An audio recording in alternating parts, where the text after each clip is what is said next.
Hi everybody and welcome to David's Garage. Today I'm going to be doing an unboxing of some new boots that I just got from Parkhurst. I know, right? Parkhurst again? What's going on? This is crazy. Well, I picked these up as factory first when Parkhurst was running their 15% off sale for Black Friday. These are the Allegany Cap Toe boot on their new 645 last, and this is in the Tumbled Mahogany leather.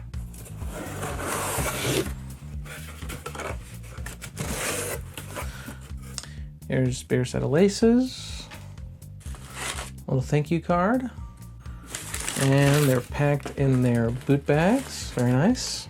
Again, these are the Allegany Cap Toe boot from Parkhurst. This is in their Tumbled Mahogany leather.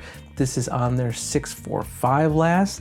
I picked these up as factory first during their Black Friday sale, so they are 15% off.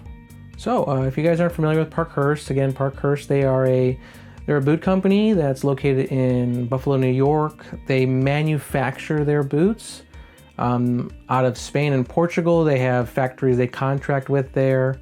And I believe these boots were built in their Spanish factory. Let me just double check.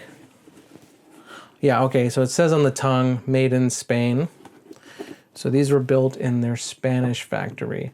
But yeah, Parkhurst, they're not a huge boot maker. They do small runs, limited runs, usually on some pretty interesting and unique leathers. They've been doing a lot of CF Stead lately. Okay, so this leather, Parkhurst says that this model is made with our signature mahogany leather. However, with a small twist, it is a full vegetable tan, and the hides have had extensive tumbling during the tanning process to produce a more rugged appearance. In addition to the appearance, some may find the leather to be a bit more supple and easier to break in. They say this article of leather is approximately 5 to 6 ounces in weight and is a full vegetable tanned leather. So they don't specify what tannery they're getting this from, but I know that they do have a local tannery in Spain that they partner with a lot. So this is basically their mahogany leather, just, I guess it goes through a tumbling process. It does feel very nice, soft and supple. Definitely does feel like it. You can see there's a lot of markings on the leather, definitely from the tumbling process to give it that temper. Definitely a lot more soft and supple than, say, like the Red Wing leathers that the Iron Ranger and the Blacksmith use. Oh yeah, you can see it does have a little bit of pull-up. So there is a lip here on the top of the boot, so I can't get my tool to measure the thickness of the leather, but just for fun, let's measure the tongue. Let's see where it's at. Okay, so this leather on this tongue is basically just around 2.4 millimeters thick. So yeah, that is it's right in the sweet spot. So it's a good thickness, perfect. And you can see that these are not lined, except for they are lined with some leather on the toe box, on the vamp, on the inside.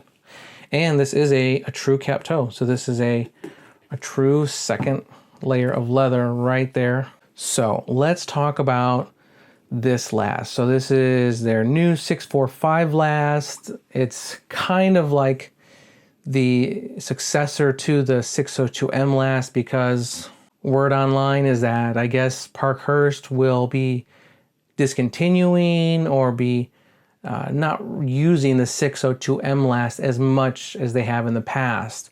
They're moving more towards the 618 last, which is very, I would say, sort of dressy.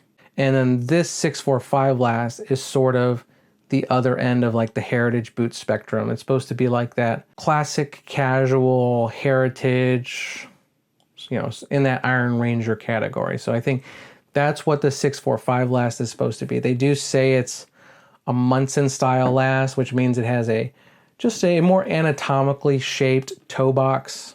This is what Parkhurst says. They say the Allegany boot is our newest style and will be built upon our newly developed last, the 645 last. This last is inspired by the classic Munson style design, which includes a rounder, more voluminous toe box, a wider ball, and a narrow arch and heel. So, you know, voluminous toe box, slim waist and heel. It's like music to my ears. I love that. I love the whole direction I think Parkhurst is going with this last. Again, it's very Iron Ranger-esque, especially you see how slim it is right there. So it should lock in your heel and your waist really nicely, but obviously hopefully leave lots of room for your toes. So the construction, so I've already talked about this a bit, but this is a Goodyear welted boot. You can see it's a 360-degree Goodyear welted boot. Goes all the way around the boot. This right here is the welt. You can see that Parkhurst, they use a veg tan leather welt, and this is a split reverse welt. So that means that the edge of the welt that goes on the inside under this boot, they cut it down the middle and they turn up a flap. So that's what this flap is. So that way this presses against the edge of the boot, just gives it a little bit of a chunkier look. It just looks like a beefier boot with that. Yeah. And then also for the Goodyear welt, they have cork filling behind this welt because there's a cavity created by this Goodyear welt. So in order to fill in that little bit of a gap, they put cork filling right there under the footbed. So let's talk about this build, okay? So we'll start from the bottom. You can see that this is a proprietary Commando lug sole. I really like this sole. It is a very extremely durable sole. These lugs are nice and deep, so they're gonna get lots of objects stuck in with them, lots of dirt and stuff. So if that's something that bothers you, then just keep that in mind. I prefer actually Commando lug soles just because I walk on a lot of uneven terrain. I need this durability. I need this extra traction in this grip. But yeah, this is a little bit of a harder rubber, so this sole is going to last you a very long time. Then you can see there is a full veg tan heel stack, so all this is veg tan leather in the heel. They have a veg tan midsole, veg tan welt, cork filling behind that welt, and then also they have a steel shank to give support right there where the boot's not touching the ground. Inside the boot, let's see if you guys can see this, but they have a full veg tan insole with a half sock liner right there on the back side or the back end where the heel is. Feels like there's a little bit of foam underneath the heel just to give you a little bit of cushion. And then there's no lining except for lining on the toe vamp. So right there's lining on the inside. It's leather lined, but otherwise the boot is unlined on the quarters. And then Parkhurst, they use a veg tan leather heel counter. Yeah, you know, actually this feels very squishy. And then this toe definitely does feel structured. Probably use Celastic to structure the toe, but also remember there's 3 layers of leather. There's the lining, there's the vamp, and then there's this cap toe. So there's 3 layers of leather. And then we can talk about, let's see, the stitching on the boot. You can see they have 2 rows of stitching there on this single piece backstay. Very nice. I really like the silhouette and the paneling on this boot. Looks like a really nice, cool, simple service boot. And then also there's 4 rows of stitching here on the vamp and quarters. And then they got 3 rows of stitching there on the cap toe. Let's see, you can see this boot is gusseted up until, let's see, 1, 2, 3, 4th eyelet.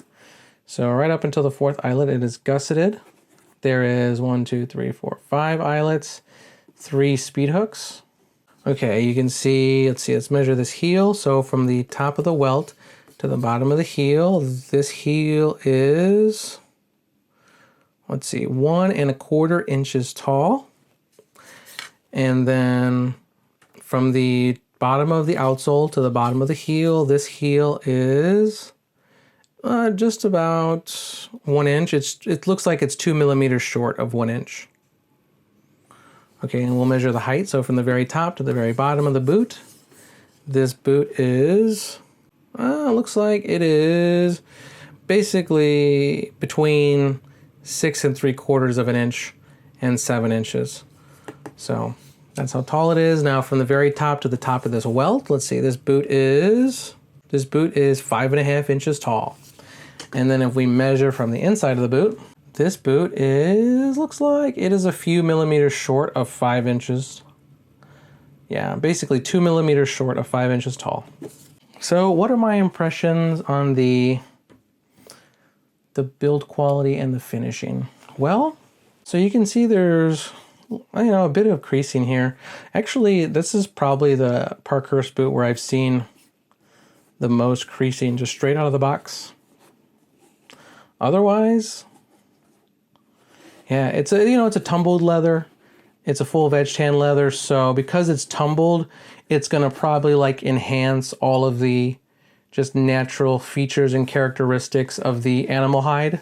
So that's why you're gonna see, stuff like this. I mean, that's what leather is. It's a natural material. You can see probably a little bit of just the veining. Maybe it's some scarring. I'm not sure. I'm not a leather expert, but that would just be my guess. I'm just like what these characteristics are. And because the leather is probably tumbled, just to make it more soft and supple to ease that break-in, probably gonna not be as like stiff and structured if this leather was made without the tumbling process. But that's just my guess. But yeah, so my impressions on the build quality and the finishing, I mean, this is exactly what I would expect from Parkhurst. I mean, like I said, right after I bought these, Parkhurst moved pretty much all of their 645 last boots over to the seconds and samples pages. So you can pick up these boots at a really nice discount. I mean, I think you're getting a very good quality boot for the price. I mean, the price is higher than the Iron Ranger from Red Wing. It is a little bit, I would say it's in the same price range as Grand Stone boots. Now, Grand Stone boots, those are manufactured in China. Those have full kip leather lining. I don't care for leather lining. These boots, they're manufactured in Spain. I really like this leather. Now I think that full price, these are in like the Grant Stone range, and I would definitely choose these over a Grant Stone boot. Finishing of Parkhurst, in my opinion, I think the finishing of Parkhurst is right up there with Grant Stone in terms of value. I know that Grant Stone boots, they do an excellent job finishing their boots. Now, they're not going to be, finished like $1,000 Viberg, but I mean, for their price, I mean, the finishing is really nice. And the build quality, it's a solid boot. I don't know, but let me know what you guys think. Is it a good value? Alrighty. Let us try these bad boys on. Alrighty. So here they are. These are a size 10. I am a 10.5D on the Brannock. This is the same size that I get on the 602M last, on the 618 last from Parkhurst. I get a size 10D in Truman boots. I get a size 10D in my Iron Rangers. I wear a 10D in all my P&W boots.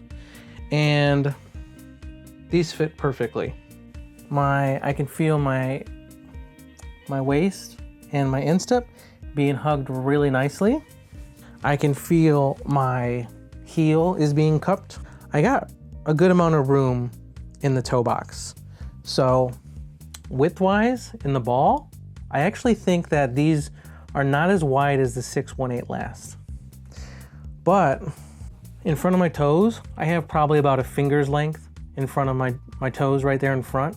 So definitely I got room in the toe box, especially height-wise. There's plenty of volume in the toe box.